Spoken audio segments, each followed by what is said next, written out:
Hello everyone, welcome back. This is going to be chapter 10 through 12 of Wait, Why Can't I Leave? By JazzTazz. Chapter 10, Listen for Lies. God, Izuku had horrible luck. He sat up and looked around the roof. There, sitting against the roof access, was Shinso, and he was staring at Izuku. Had seen Izuku use his quirk, most of all had probably heard everything Izuku had said. I'm assuming you heard all of that? Izuku was holding on to the smallest bit of hope that maybe, just maybe, he hadn't. Maybe he went up there after Izuku went into the internet? But he had no such luck. He knew it when Shinso nodded his head. Could you maybe not tell anyone? Shinso nodded again. Thanks. The bell would go off in a few minutes. Izuku contemplated. He knew he had to talk to Shinso at some point, get to know him before judging him, but Izuku also has no idea how to talk to people. But again, he doesn't know when he'll get another chance at this, which means he should talk to Shinso now rather than later. Izuku decided he should do it now. But what the fuck was he meant to say? Hi, I'm Izuku, and I am maybe friends with people who told me to stay away from you because of your quirk, but I have no idea if you're a quirkless asshole, and so I should get to know you first instead of assuming they are right. But I have no fucking clue how to talk to you because I haven't really talked to people for the last 9 or so years of my life. Izuku couldn't say that. That's ridiculous. A choking sound in the background made Izuku stop. He looked back to Shinso, who had the look of shock on his face. Fuck! Hitoshi was on the roof eating his lunch like he had ever since his quirk came in. It was nearing the end of lunch when the roof door opened. Hitoshi stayed silent. The new kid, Midoriya, had come up to the roof. Before Hitoshi could even think of making his presence known, Midoriya disappeared into thin air. Literally, just poof, gone. Well, that's a problem for future me, Hitoshi thought to himself, as he went back to eating his butter sandwich. It was all he could have, but he didn't complain too much because it was really nice. A few minutes later, Midoriya reappeared only to flop down onto the roof. He started talking. Any normal day, Hitoshi would have done his best to ignore a stranger. But said stranger had disappeared and reappeared in the span of a few minutes, so to say he was curious was an understatement. So either I believe everything said to me and possibly be friends with assholes, or I could overcome anxiety and talk to even more people. And then if I do that, either they were lying to me or I get bullied, or even both. Hitoshi had a bad feeling. Yokoyama had gotten to Midoriya pretty quickly, and he hated Hitoshi with a burning passion, so it could be concluded Midoriya was talking about him and Yokoyama. Hitoshi stayed silent, unsure what to do. Then Midoriya sat up and looked directly at him. Hitoshi didn't know whether to be relieved or angry at the look of fear on Midoriya's face.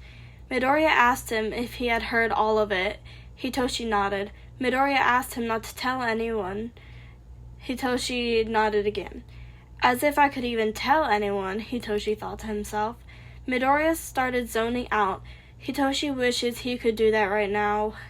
But he was on high alert because a new classmate never meant anything good. Hitoshi looked at his watch. The bell would go soon. Before he could get up, Midoriya started mumbling to himself. Hitoshi froze at what he heard. Midoriya had already heard about his quirk. That was expected.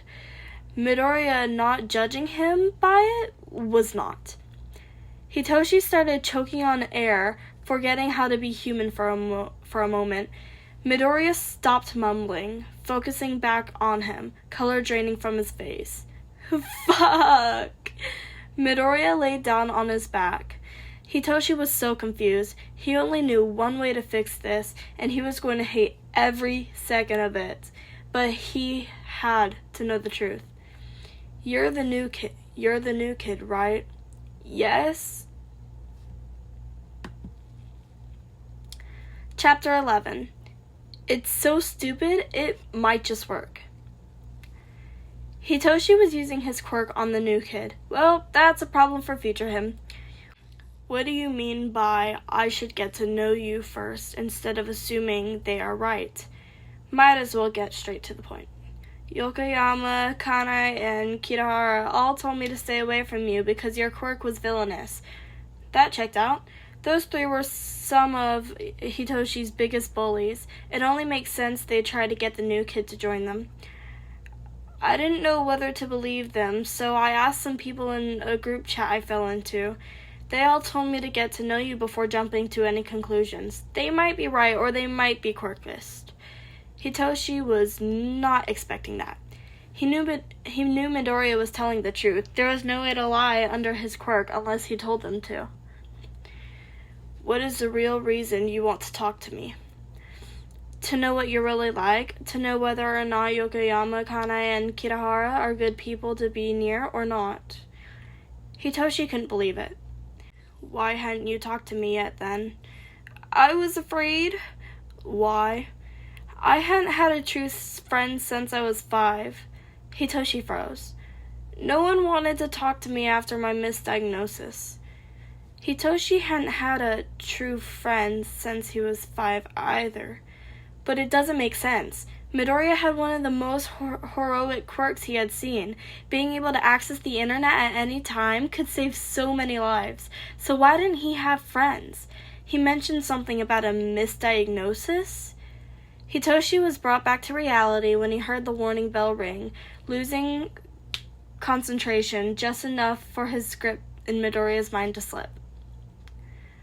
You're the new kid, right? Shinso asked. Izuku thought it was an odd question. He felt the air around him change slightly. It felt like a rope was reaching out towards him, but not quite close enough to wrap around him. He responded regardless, not wanting to make a worse impression than he already made. Yes, and then the imaginary rope caught him, wrapping around him like a python. His mind filled with fog. It was strangely nice feeling, like a damp washcloth was draped over his head. Izuku could barely register Shinso asking him questions, although he was slightly aware of his answers. He knew he was speaking, he understood what he was saying, but he wasn't meaning to speak. There was some force making him speak. Then it hit him. Kirahara had mentioned Shinso's quirk was brainwashing. Shinso was using his quirk on him to make him answer his questions. Izuku could only hope this would clear up the mess this lunch had been. For the most part, Izuku could guess what he was being asked based off of his answers. Shinso was questioning him on why he wanted to talk to him. Then Shinso must have asked why he hadn't talked to him before. That's what he assumed anyway. As his body said he was afraid, it was true. He was afraid of Yokoyama and his friends being right. He was afraid of them being wrong equally. All he wanted was at least one true friend.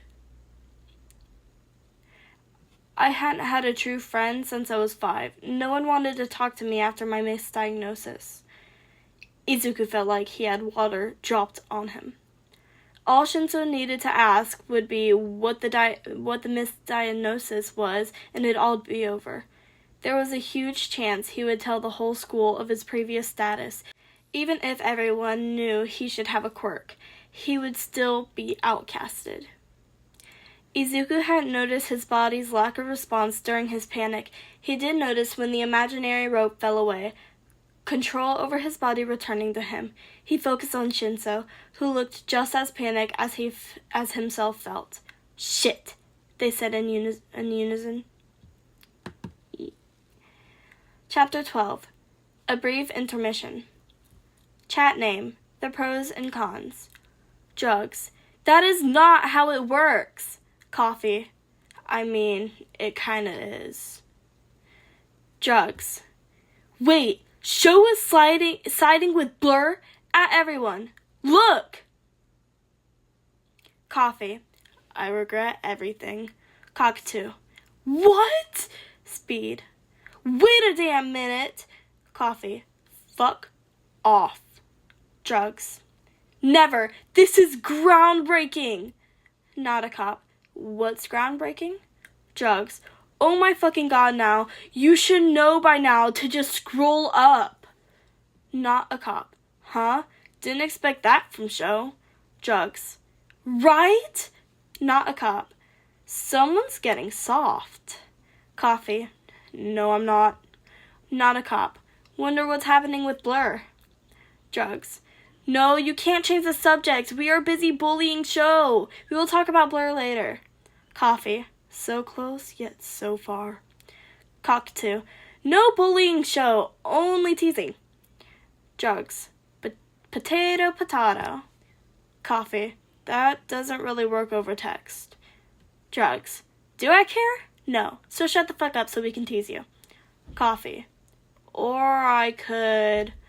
Drugs has been muted for 1 hour. Cockatoo. How the fuck did you do that? Coffee. After Nem decided to send my music choices into this chat, I decided to figure out how to stop her from doing such things in the future. Not a cop. That makes a lot of sense. Cockatoo. Still don't understand how you... Ha, fuckers! You thought you could silence me? Coffee. Yes. Cockatoo has been muted for 1 hour. Not a cop. Zashi won't be happy. Coffee. Meh. Better than dealing with them. Speed. Ha, fast. Coffee. What the actual fuck? 10 is on patrol in Hosu. Speed. You underestimate me! Coffee. Honestly, no I don't. Speed has been muted for 1 hour. Coffee. Finally. Peace and quiet. Not a cop. Nem will just find you in UA. Coffee. I don't care. And she won't. She doesn't know every place I nap. Not a cop. You know that won't stop her from trying. Coffee. I've turned my phone location off. I've turned my Find Your Phone off. She can look through every nook and cranny of UA and only discover a third of my spots. Not a cop. I mean, she can still read this. Wait. She went far enough to find 10. What's stopping her from trying my phone? Coffee. Run. Not a cop. Shit! She's in the office! Coffee. Run faster. Not a cop. I'm trying, but it's not working. Catching up. Help. Coffee. Do not let her get your phone. Not a cop. What the fuck do you think I'm doing? Coffee. Texting and not running nearly fast enough. Not a cop. Coffee. You good now? Did the witch get you yet? Not a cop. No, I fell, but thanks to that, she thought I was going somewhere else. So I'm safe for now. Also, what the fuck do you mean yet? Coffee. Nem is a pro hero. You are a detective who does not run all that often. Safe to say I know who's more fit. Not a cop. Oh, fuck you. It's your fucking fault I'm running in the first place. Coffee. No, it's Nem's fault. Not a cop. Shit. Coffee. What? Not a cop. She could still see the messages, and I just heard her scream, and it was close. Coffee. Don't say she's close then. You are an idiot. Not a cop. Like you're any better. Coffee. Yes, I am. You aren't running when she is supposedly that close to you. Not a cop. I'm going to kill you later. Coffee. Have fun with that. I told you that you couldn't silence me, and I was right. Got the phone back. Again. Coffee. Good job. I didn't need to mute you too. Not a cop. Not that thing. Coffee. Did I take the impression I would? Not a cop. Fuck you. Back again, fucker. Coffee. Oh no.